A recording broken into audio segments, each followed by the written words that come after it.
ఏంటి మేము ఎక్కడికి వెళ్తున్నామని చూస్తున్నారా? మేమైతే ట్యాంక్ బండ్కి వెళ్తున్నాము. ఇదైతే మన వినాయక చవితి నిమజ్జనం వీడియో. పోస్ట్ చేయడానికి లేట్ అయిపోయింది.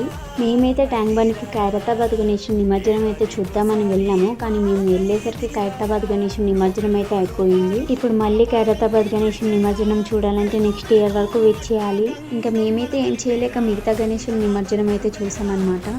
ఇంకా ఏజ్తో సంబంధం లేకుండా చిన్నపిల్లల నుంచి ఓల్డ్ పీపుల్ వరకు అందరూ వచ్చారన్నమాట నిమజ్జనానికి. వాళ్ళతో పాటు మేము కూడా బాగా ఎంజాయ్ చేసాం. ఇంకా మొత్తం ట్యాంక్ బండ్ అయితే సందడిగా భలే అనిపించింది అసలు. ఇంకా మేము వెళ్ళింది ఆఫ్టర్నూన్ టైం కాబట్టి అంత పెద్ద వినాయకులు అయితే ఏం లేవు, చిన్న వినాయకులు మాత్రమే ఉన్నాయి. ఆ చిన్న వినాయకులు కూడా చాలా క్యూట్గా అందంగా ఉన్నాయి అసలు.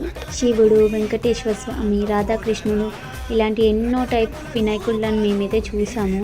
కానీ నాకు వినాయకుడి నిమజ్జనం అయితే ఒక ప్రాపర్ వేలో చేయలేదు అనిపించింది. అన్ని వినాయకులని ఒక ప్రాపర్ వేలో నిమజ్జనం చేయడం అంటే కష్టమే. కాకపోతే ప్రాపర్ వేలో నిమజ్జనం చేయకపోతే ఆ సాటిస్ఫాక్షన్ కూడా ఉండదు. పెద్ద వినాయకుడిని అయితే ప్రాపర్ వేలో నిమజ్జనం చేయడానికి అయితే అవ్వదు.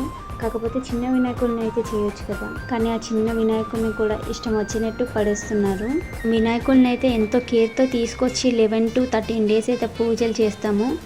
సో అదే కేర్తో నిమజ్జనం కూడా చేస్తే ఎంతో బాగుండేది. ఈ బాయ్స్ అయితే మరీ ఘోరం తాగేసి నిమజ్జనం చేస్తున్నారు వినాయకుడిని అయితే.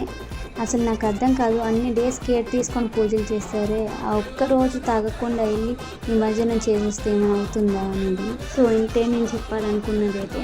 ఇలాంటి ఇంకా ఎన్నో వీడియోస్ కోసం వెంటనే నా యూట్యూబ్ ఛానల్ సబ్స్క్రైబ్ చేసుకోండి, లైక్ చేయండి, వీడియోస్ని మీ ఫ్రెండ్స్ అండ్ ఫ్యామిలీ మెంబర్స్ కూడా షేర్ చేయండి. అలా మేము నిమజ్జనం కంప్లీట్ చేసుకొని ఇంటికి వచ్చేసరికి 7:38 అయిపోయింది. Bye friends.